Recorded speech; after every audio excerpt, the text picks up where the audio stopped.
네, 오늘은 드디어 소아시아 7교회 7번째 시간, 마지막 시간입니다.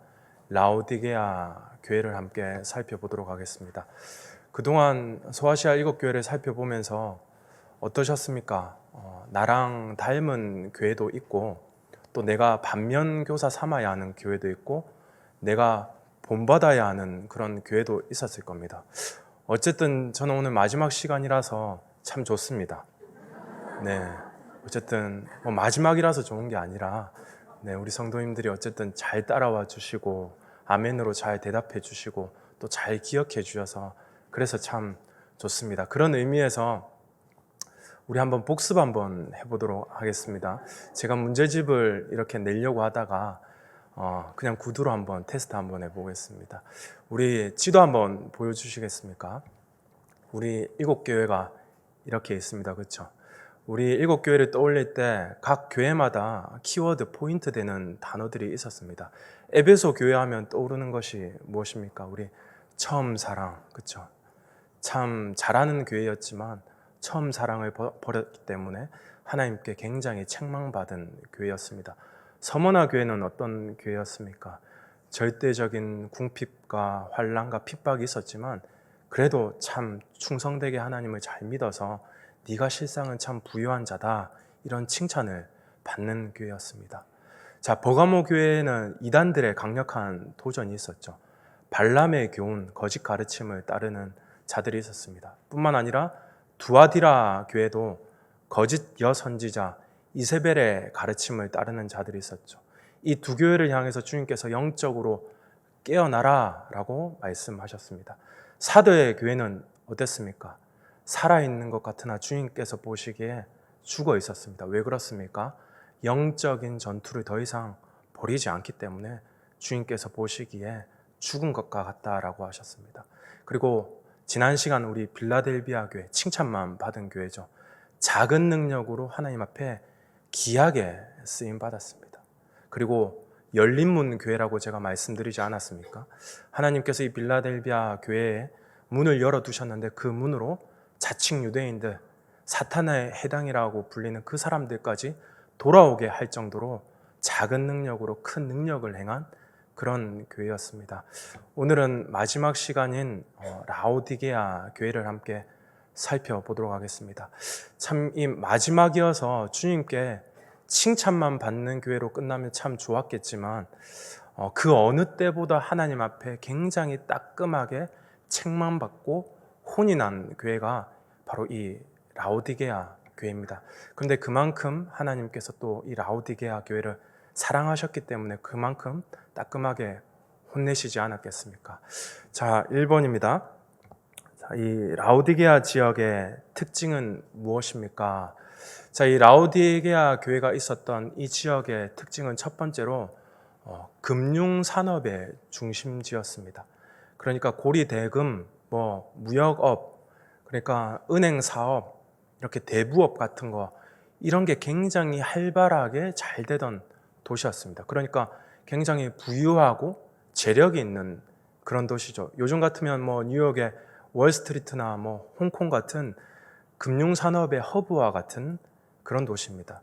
얼마나 이 도시가 돈이 많았냐 하니까 지난 시간 이 빌라델비아 지역의 이 교회가 지진이 굉장히 많았다고 하지 않았습니까? 사실 AD 60년경에 이 소아시아 지역 전체 큰 지진이 일어나서 소아시아 지역 대부분이 폐허가 되었습니다. 그러면 어떻게 해야 되겠습니까? 도시를 재건하려면 로마 정부의 지원금을 받고 보조금을 받아서 도시를 재건해야 되지 않겠습니까? 그런데 이 라오디게아 지역만 도시 지자체 스스로 도시를 일으켰을 만큼 굉장히 부유한 도시입니다. 로마 정부로부터 돈 한 푼 받지 않고 그냥 자신들이 가지고 있는 돈으로 스스로 재건했다라는 겁니다. 그만큼 굉장히 부유한 도시라는 거죠. 그리고 이 도시는 품질 좋은 양모가 굉장히 많이 생산되는 곳이었습니다. 직모, 모직 사업이 굉장히 활발하게 잘 되던 곳이었습니다. 나중에 가면 예수님께서 18절에 이 라오디게아 교회를 책망하시면서 너희들이 헐벗었기 때문에 흰옷을 사서 입으라 라고 말씀하시는 그 배경도 너희들이 그 양털로 만든 굉장히 귀중한 옷이 있지만 영적으로 보면 너희가 다 헐벗은 자들이다. 그런 배경을 가지고 주님께서 책망하십니다. 뿐만 아니라 이곳은 안약으로도 굉장히 유명한 곳입니다. 우리가 잘 알고 있는 아리스토텔레스가 이 라오디게아 지역을 언급할 때마다 자신이 이곳에 갈 때마다 안약을 매일 샀다라고 자신의 저서에 기록을 남길 만큼 안약이 굉장히 유명합니다.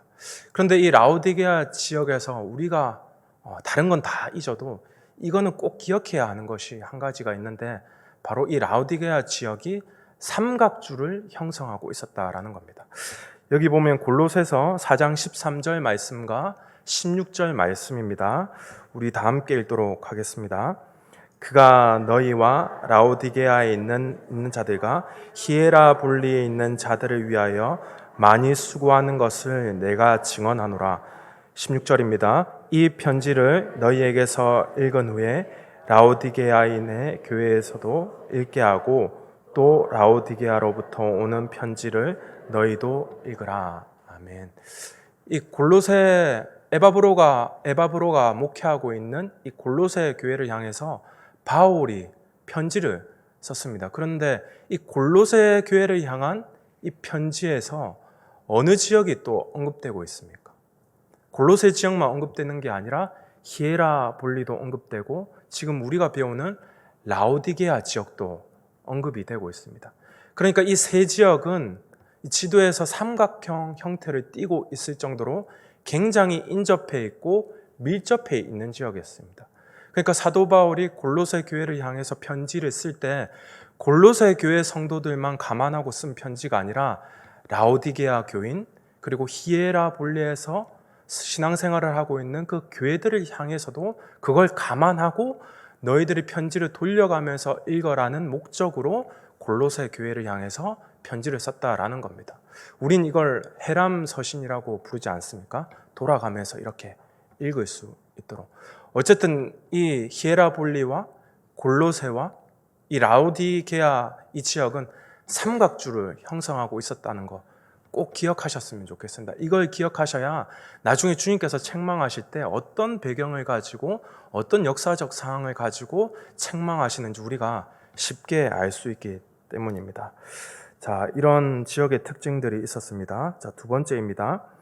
라오디게아 교회를 향한 편지에서 예수님을 어떤 분으로 소개하고 있습니까? 우리 계시록 3장 14절 말씀입니다. 함께 읽도록 하겠습니다. 디게아 교회의 사자에게 편지하라. 아멘이시요 충성되고 참된 증인이시요 하나님의 창조의 근본이시니가 이르시되. 자, 요한이 라오디게아 교회를 향해서 예수님을 소개할 때 세 가지로 설명하고 있습니다. 한 가지는 아멘이시요, 한 가지는 참된 증인이시요, 그리고 한 가지는 무엇이라고 설명하고 있습니까? 창조의 근본이시다라고 설명하고 있습니다. 먼저 첫 번째 이 아멘이라는 말은 히브리어입니다. 히브리어. 사실 이 어근의 동사 원형은 아만입니다. 아만. 아만은 내가 주님의 말씀을 믿습니다라고 할 때 그 믿습니다라는 뜻입니다. 우리 주일날 하나님의 말씀을 들을 때 예배 시간에 아멘, 아멘 많이 하지 않습니까? 근데 그 아멘의 동사 원형이 원래는 아만이라는 겁니다. 근데 이거 배웠다고 해서 주일날 목사님 말씀 전하실 때 아만 하면 안 됩니다. 어쨌든 이 아멘도 부사형이기 때문에 내가 예수님의 말씀을 진실로 믿습니다 라는 뜻이기 때문에 아멘 하셔도 무방합니다. 그러니까 주님께서는 진실로 믿을 수 있는 분, 내가 내 삶을 의탁하고 맡길 수 있는 굳건하신 분이다라고 지금 소개하고 있는 겁니다. 이 라오디게아 사람들은 돈을 믿었습니다. 내가 부유하다, 내가 돈 때문에 부족한 것이 없다라고 그렇게 믿었습니다. 근데 그런 사람들을 향해서 요한이 예수님을 소개하시죠. 돈을 아멘할 것이 아니라, 물질을 아멘할 것이 아니라, 사람을 아멘할 것이 아니라 예수님의 말씀에 아멘해라. 예수님만 온전히 믿어라. 그분이 우리가 믿을 만한 신실하신 분이시다라고 지금 소개하고 있는 겁니다. 그리고 두 번째로 어떻게 소개하십니까? 참된 증인이시다라고 소개합니다. 이 증인이라는 이 말은 헬라어로 마르티스라고 합니다. 증거, 순교자라는 뜻을 가지고 있습니다. 그러니까 성경에 보면 하나님께서 우리를 사랑하신다고 할 때 말로만 우리를 사랑하신다고 하시지 않았습니다. 자신의 사랑을 확증해서 확실하게 증거로 보여주시기 위해서 우리에게 누구를 보내주셨습니까? 예수 그리스도를 진짜 보내주셨습니다. 그분이 삶으로, 자신의 목숨으로, 생명으로 하나님께서 우리를 얼마나 사랑하시는지 몸소 증거하셨고 순교함으로 보여주셨습니다. 그리고 그분이 죽으실 뿐만 아니라 다시 살아나셨습니다. 부활하셔서 마지막 날에 우리가 이제 죄가 없다라는 것, 하나님의 자녀가 되었다라는 것을 온 세상 앞에, 하나님 앞에 참되게 증거하시겠다라는 겁니다. 참된 증인이시죠. 물질이 우리의 증인이 될 수 있고, 증인이 될 수 없고, 사람이 우리의 증인이 될 수 없다라는 겁니다. 그런데 하나님은 우리가 죽는 그 순간에도, 아니 죽어서도 우리가 구원받을 수 있는 존재로 참된 증인이 되어 주시겠다라는 겁니다. 그리고 예수님을 또 어떻게 소개합니까? 창조의 근본이시다라고 소개합니다. 이 근본이라는 말은 헬라어로 아르케라고 합니다. 시작, 근본, 태초라는 뜻을 가지고 있습니다. 이 요한복음 1장 1절에 보면 태초에 말씀이 계시니라, 이 말씀이 하나님과 함께 계셨으니 이 말씀은 곧 하나님이시라라고 기록되어 있지 않습니까? 거기에 나오는 그 태초도 바로 아르케입니다. 이 라오디게아 지역에 있는 이 교회의 사람들은 다 영적인 세계는 하나도 알지 못하고 다 육적인 세계, 손에 잡히는 물질에 다 취해 있는 사람들입니다. 근데 그 사람들에게 지금 요한이 말하는 거죠. 이 모든 물질의 근원, 너희들이 보이지 않는 이 영적인 세계를 시작하신 분은 누구냐? 그 아르케, 근본이 누구냐라고 지금 선포하는 겁니다. 모든 역사를 주관하시고 다스리시는 그 근본 되시는 분이 누구냐? 바로 예수 그리스도라고 지금 설명하고 있는 거죠. 그러니까 요한이 지금 라오디게아 지역 교회 사람들에게 세 가지를 설명합니다. 예수님이 참되게 믿을 만할 수 있는 아멘이시다. 그리고 우리를 위해서 자기 사랑을 확증해서 보여주신, 우리를 책임지시고 끝까지 인도하시는 참된 증인이시다. 그리고 이 세상을 주관하시고 다스리는 근본 되시는, 태초부터 계신 이 세상의 아르케 되시는 예수님이다 라고 지금 설명하고 있습니다. 자, 그런 예수님이 이 라오디게아 교회를 향해서 아주 따끔하게 책망하십니다. 우리 계시록 3장 15절 말씀부터 16절 말씀 함께 읽도록 하겠습니다. 내가 내 행위를 아노니 내가 차지도 아니하고 뜨겁지도 아니하도다. 내가 차든지 뜨겁든지 하기를 원하노라. 내가 이같이 미지근하여 뜨겁지도 아니하고 차지도 아니하니 내 입에서 너를 토하여 버리라. 아멘. 예수님께서 이만큼 따끔하게, 이만큼 가격하게 표현하신 교회가 없었습니다. 예수님께서 뭐라고 말씀하십니까? 너희가 미지근하니까 내가 토하여 버리겠다. 너희들의 신앙을 보니까, 믿음을 보니까 역겹다라고 주님께서 지금 말씀하시는 겁니다. 근데 이 말씀을 많은 사람들이 잘못 해석하는 경우가 굉장히 많습니다. 주님께서 너희의 신앙이 차든지 뜨겁든지 그렇지 아니하면 그냥 내가 토해내 버리라, 이렇게 말씀하시니까 막 사람들이 오해를 합니다. 아, 예수님 굉장히 쿨하시네. 내가 뜨겁게 신앙생활 못할 바에야 그냥 차갑게 신앙생활을 해야 되는구나. 그냥 주일만 교회 오고 가면서 그냥 썬데이 크리스찬으로 그렇게 살아도 되는구나 라고 그렇게 잘못 해석하시는 분들이 있습니다. 굉장히 곤란합니다. 그렇게 해석하시면. 아까 제가 이 라오디게아 지역을 설명할 때 삼각줄을 꼭 기억하라고 하지 않았습니까? 자, 그 역사적인 배경에 의해서 예수님께서 이렇게 말씀하시는 겁니다. 자, 이 라오디게아 지역은 굉장히 부유하고 금융 허브, 금융 메카 같은 도시라고 했습니다. 굉장히 재력이 있는 도시죠. 그런데 한 가지 고질적인 문제가 있었습니다. 생활 용수, 식수, 물 문제가 굉장히 해결되지 않는 고질적인 문제가 있었습니다. 그래서 이 당시의 기록에 의하면 이 라오디게아에서 물을 오염시키거나 이 식수를 훼손하거나 파괴하거나 이 수로를 파괴하면 우리나라 돈으로 한 5천만 원 정도 되는 벌금을 때렸다고 합니다. 그러니까 물 문제에 있어서 굉장히 예민했던 겁니다. 그러면 물을 어디에서 끌어왔겠습니까? 삼각주, 밀접해 있는 히에라볼리와 골로새로부터 물을 끌어온 겁니다. 자, 히에라볼리는 뜨거운 온천수로 굉장히 유명한 곳이었습니다. 유황도 있고 미네랄 성분도 있고 석회질도 풍부하니까 많은 사람들이 거기에 몸을 담그면 피부병도 막 치료가 되고 심신에 안정이 된다고 이렇게 알고 있어서 많은 사람들이 거기 가서 요양을 했다고 합니다. 우리가 잘 알고 있는 그 미용에 관심이 많은 클레오파트라도 여기에 자주 가서 피부를 가꿨다라고 합니다. 뿐만 아니라 로마 황제도 이 라오디게아 지역에 가서 온천을 즐겼다 하니까 얼마나 물이 좋았겠습니까? 그만큼 물이 굉장히 좋았다라는 겁니다. 근데 골로새는 차가운 냉수로 굉장히 유명했습니다.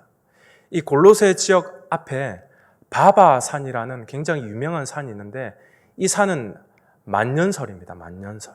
그래서 잘 녹지가 않습니다. 그런데 이 산에서 흘러 녹아내리는 이 물이 굉장히 달콤하고 맑고 차가워서 이 물을 마시면 많은 사람들의 갈증이 해결된다 할 정도로 차가운 냉수로 굉장히 유명했다라는 겁니다.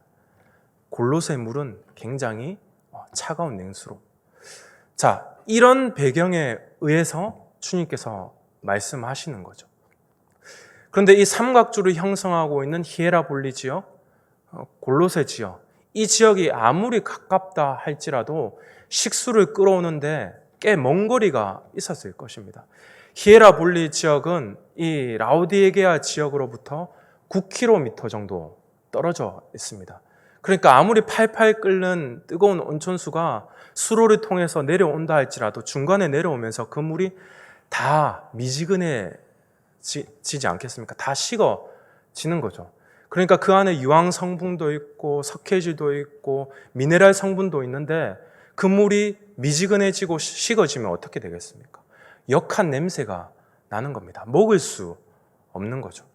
골로새에서 끌어오는 물도 마찬가지입니다. 굉장히 차가운 그 냉수를 끌어와도 이 라오디게아 지역에 다다를 때쯤이면 미지근해서 마실 수 없는 겁니다.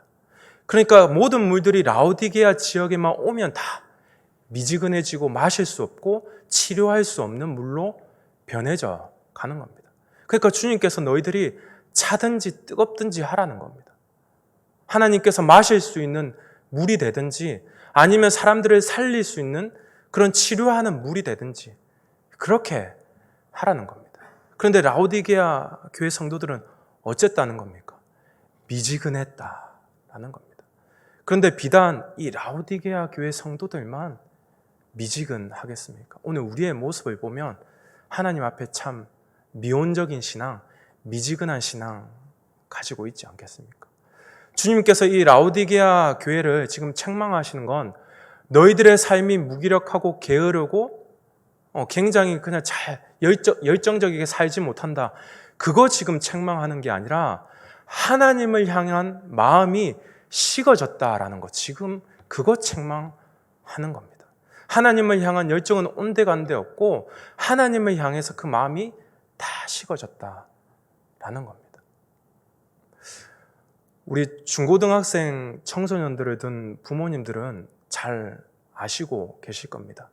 우리 이 친구들이랑 대화하고 의사소통하는 게 여간 어려운 일이 아닙니다. 저도 이 친구들이랑 한번 대화를 한 번씩 해보려고 교회에서 만나면 한 번씩 이렇게 얘기를 합니다. 너 꿈이 뭐야? 너 요즘 공부 잘하고 있어? 학교에서 재밌는 수업은 뭐야? 앞으로 어떤 대학교 갈 거야? 이렇게 한 번씩 대화를 던지기도 합니다.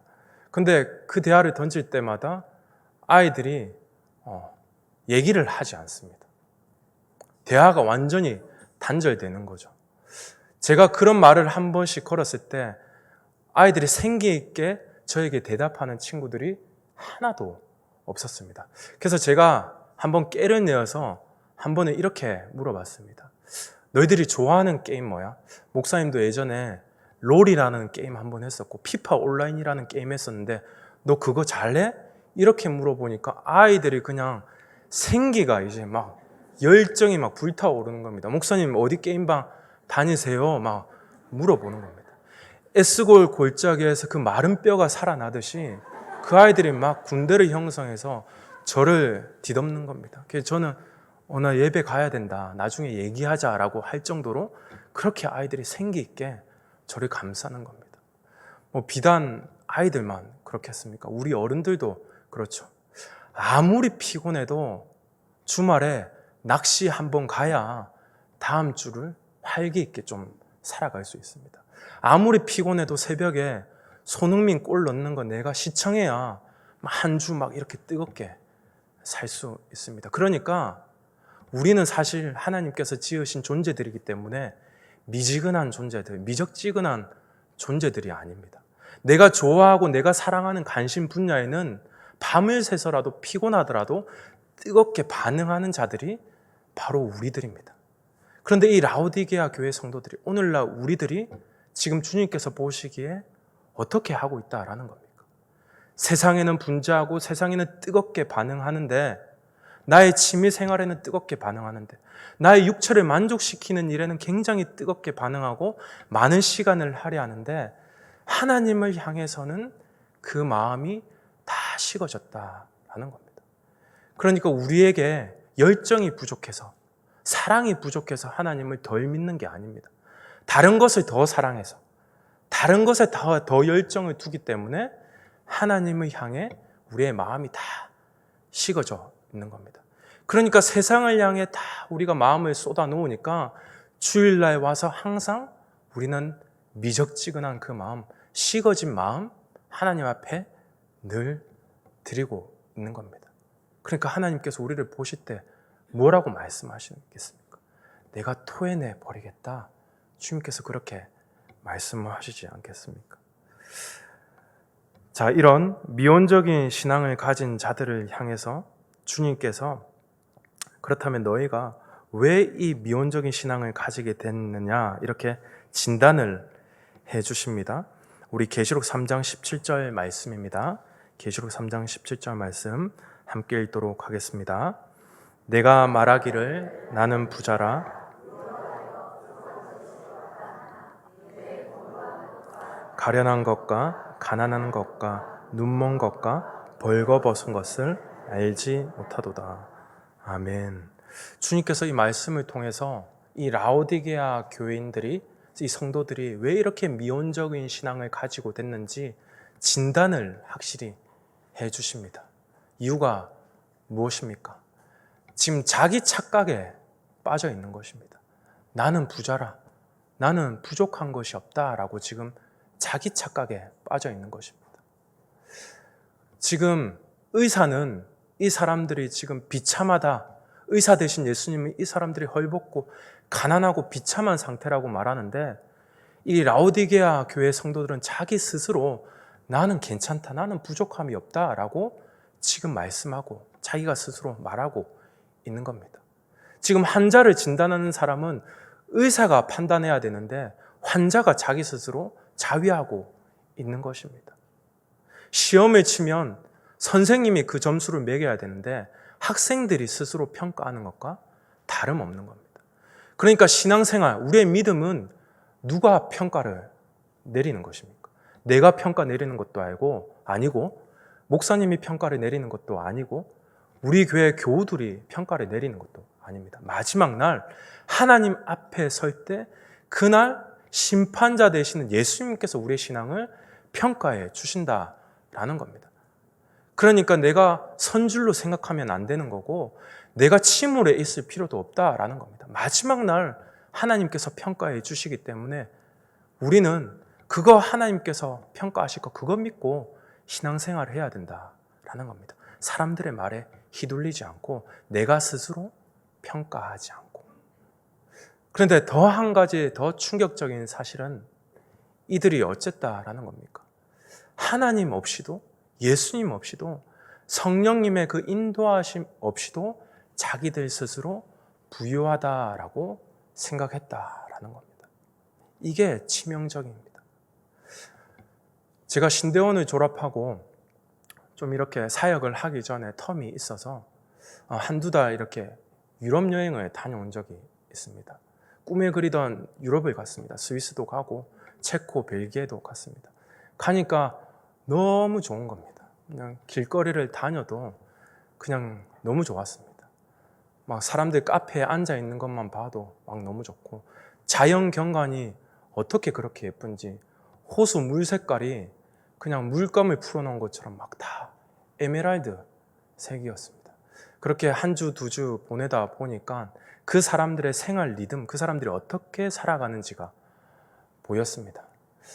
우리나라 사람들이랑 이 생활 리듬이 완전히 달랐습니다. 너무나 여유로워 보였습니다.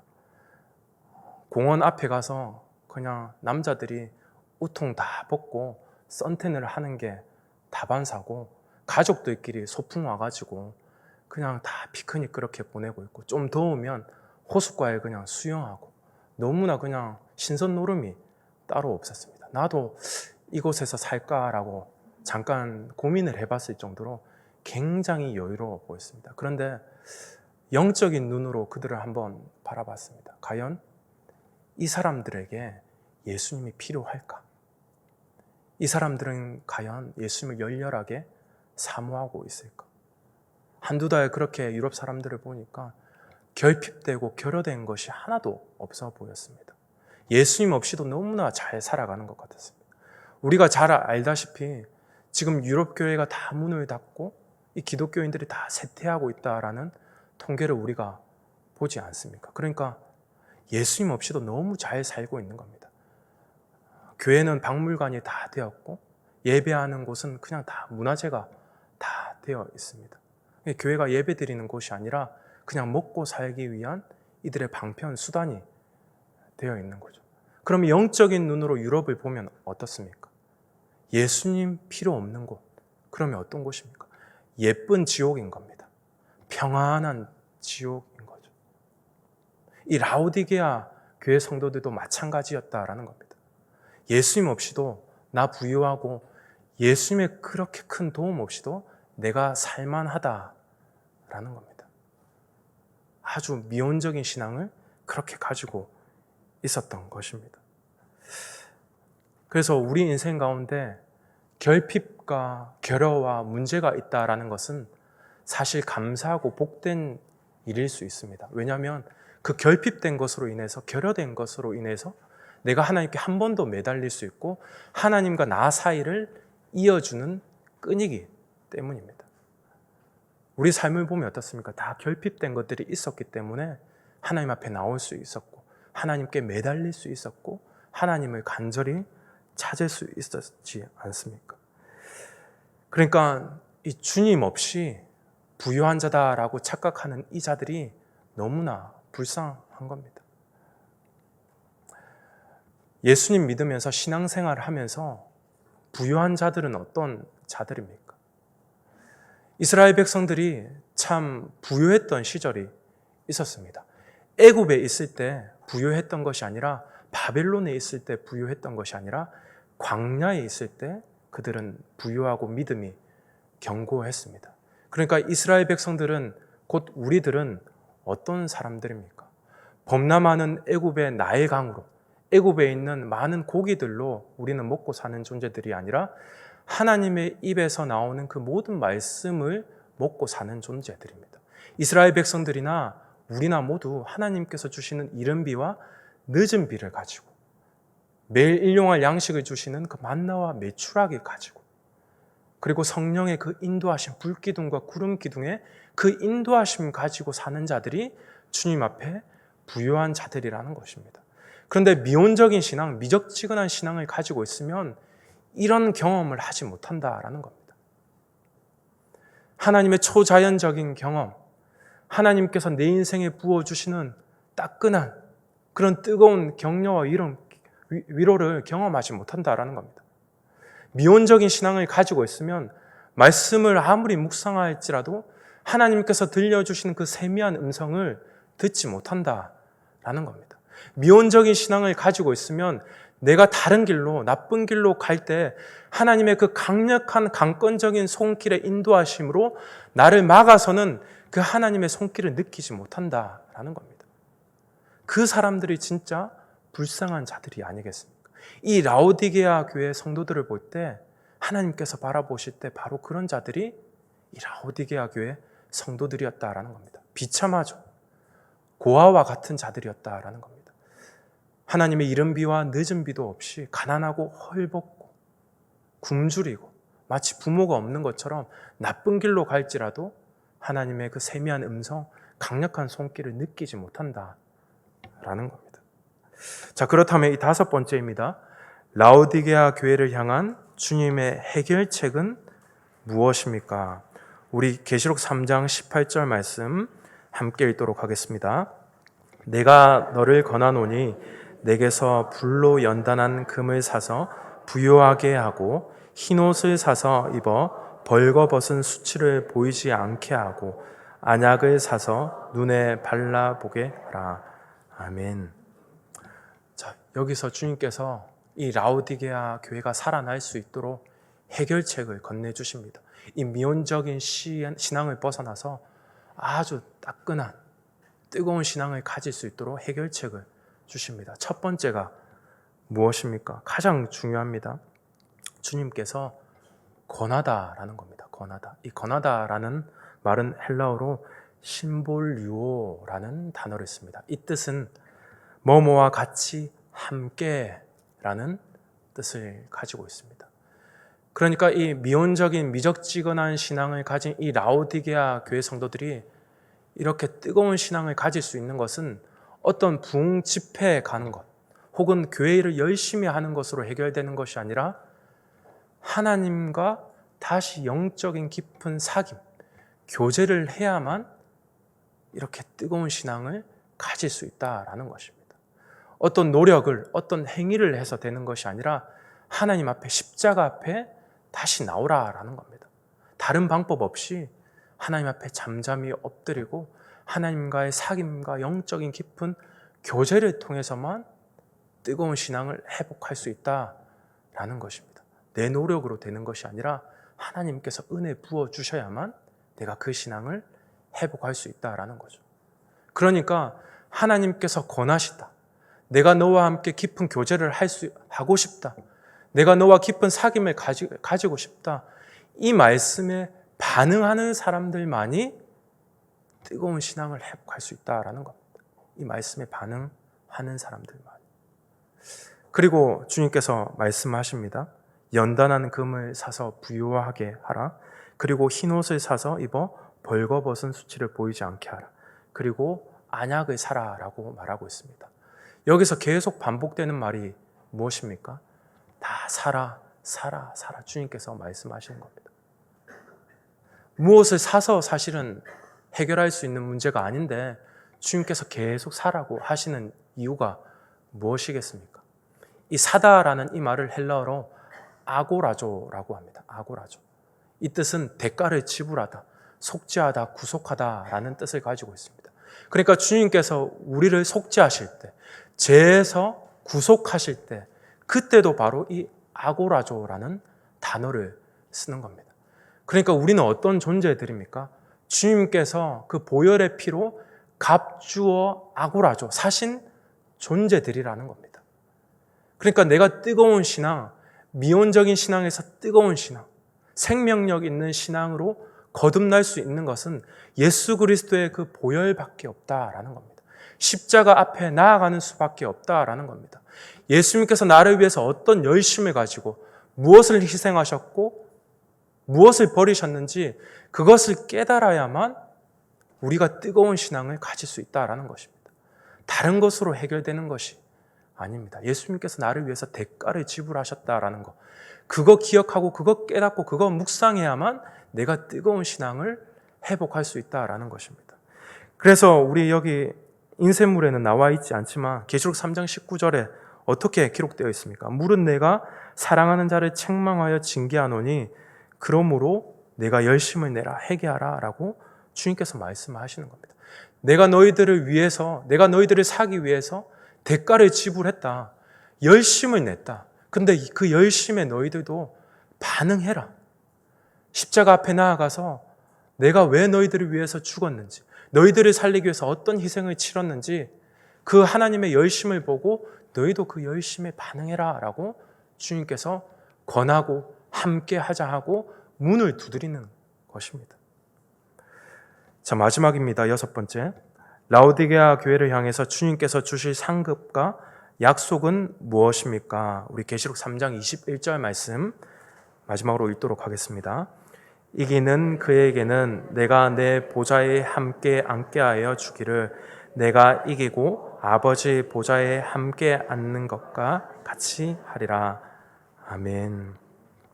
주님께서 이 라오디게아 교회를 향해서도 상급을 주시겠다 말씀하십니다. 그리고 약속의 말씀을 주시죠. 아니 무슨 순교를 한 것도 아니고 환난과 핍박 가운데 그 믿음을 지켜낸 것도 아니고 충성되게 믿은 것도 아닌데 왜 주님께서 이 라오디게아 교회를 향해서 이렇게 왕자의 보좌에 앉게 하겠다, 왕노릇 하겠다라고 약속해 주시겠습니까? 미온적인 시대 속에서 뜨거운 신앙을 회복하려면 순교자의 그 마음으로 하나님을 믿어야 하기 때문입니다. 오늘날 이 시대가 어떻습니까? 우리는 다 종교의 자유를 가지고 있습니다. 종교의 핍박도 없고 목숨을 걸고 예수님을 굳이 믿지 않아도 됩니다. 그래서 우리의 신앙은 자칫하면 미온적인 신앙이 될 수도 있고 예수님 없이 또 잘 살아갈 수 있는 시대가 오늘날 이런 시대입니다. 그렇기 때문에 주님께서 상급을 주시겠다라는 겁니다. 이 미온적인 이 시대 가운데 하나님을 열렬하게 뜨겁게 사모하는 그 신앙을 유지하고 마지막 날까지 그 신앙을 지켜가는 사람들에게 하나님께서 그 보좌에 앉게 하시겠다, 왕노릇하게 하시겠다라고 주님께서 말씀하시는 겁니다. 자, 오늘 여기까지 해서 우리가 소아시아 7교회를 함께 다 살펴보았습니다. 7교회를 향해서 예수님께서 다 말씀하실 때 공통적으로 주님께서 마지막 말씀 가운데 꼭 하시는 말씀이 있었습니다. 무엇입니까? 귀 있는 자는 들을지어다. 성령이 주님께서 이 교회들에게 하시는 그 말씀을 들을지어다 라고 주님께서 공통적으로 똑같이 말씀하셨습니다. 이 성령이 하시는 이 소아시아 7교회를 향한 이 말씀은 단순히 소아시아 7교회를 향한 말씀만이 아니라 오늘 우리들에게 하시는 말씀입니다. 어떨 때는 책망의 말씀으로, 어떨 때는 칭찬의 말씀으로, 어떨 때는 뜨겁게, 어떨 때는 아주 차갑게 냉철하게, 그리고 아주 미세하게 주님께서 말씀하셨습니다. 아마 이 소아시아 7교회를 살펴보면서 우리 성도님들이 다 들으셨을 줄로 믿습니다. 주님께서 나를 얼마나 사랑하시는지, 그리고 내가 주님을 향해서 어떻게 행동해야 되는지, 마지막 날에 어떠한 내가 상급을 받을 수 있을까, 그런 기대감을 이 소아시아 7교회를 살펴보면서 다 느끼셨으리라 믿습니다. 저는 이 말씀을 보면서 주님께서 계속 저에게 이런 질문을 하셨습니다. 너는 과연 주님을 향해서, 주님을 위해서 죽을 수 있느냐라고 물으셨습니다. 제가 뭐라고 대답했겠습니까? 주님, 저 죽을 수 없습니다 라고 대답했습니다. 그런데 이 소아시아 7교회에 나오는 순교자들이 과연 담대하고 용기 있고 믿음이 있어서 죽을 수 있었겠습니까? 환난과 궁핍을 견딜 수 있었겠습니까? 하나님께서 그만한 힘 주셨기 때문에 매일매일 십자가 앞에 나아가서 그 무한하고 넓고 깊으신 사랑 매일같이 깨닫다 보니까 그 사랑에 감격하여서 가슴이 터지는 마음으로 내 삶은 내 것이 아니라 주님의 것이구나 라는 것을 마침내 깨달아서 자신의 생명을 아낌없이 내어드린 것 아니겠습니까? 저와 여러분들도 주님 앞에 서는 그날까지 내 생명 아낌없이 주님 앞에 내어드릴 수 있는 순교자의 신앙 꼭 가지시길 바랍니다. 우리 다 함께 기도드리겠습니다. 하나님 감사합니다. 소아시아 7교회를 살펴보면서 우리의 모습을 돌아보았습니다. 처음 사랑을 잃어버렸던 교회도 살펴보았고, 절대적인 가난과 환난과 궁핍 가운데서도 하나님 앞에 충성되게 믿음을 지켰던 교회도 있었습니다. 무엇보다 거짓 이단들, 시대의 흐름들 가운데서도 하나님의 말씀을 처절하게 묵상하고 진리를 잘 분별해서 교회를 지켜낸 교회도 있었습니다. 무엇보다 시대 가운데서 하나님께 충성되게 작은 능력을 가지고도 하나님 앞에 크게 쓰임받은 교회도 있었습니다. 무엇보다 사랑을 실천하기 위해서 자신의 목숨을 아끼지 않는 자들도 있었습니다. 하나님, 우리의 신앙을 돌아보면 어떻습니까? 다 미적지근하고 하나님 앞에 책망받을 것밖에 없는 신앙을 가지고 있습니다. 그러나 주님께서 우리에게 말씀하십니다. 내가 너희들의 신앙을 뜨겁게 하기 위해서, 내가 너희를 천국으로 인도하기 위해서 내가 모든 대가를 다 지불했다. 그러니 나와 함께 교제하자. 나의 앞으로 나오라 라고 주님께서 우리에게 말씀하십니다. 하나님, 우리가 주님 앞에 서는 그날까지 뜨거운 신앙 변질되지 않고 순교자의 그 마음을 가지고 나를 위해서 죽어주신 그 핏값이 헛되지 아니하도록 그 보혈 의지하여서 끝까지 믿음의 백성답게 살아가서 하나님 앞에 마지막 날에 귀한 상급 받을 수 있는 그런 주의 백성들, 우리 교회가 될 수 있도록 주님께서 인도하여 주시옵소서. 하나님 감사합니다. 우리를 구원해 주신 예수님의 이름으로 기도드립니다. 아멘.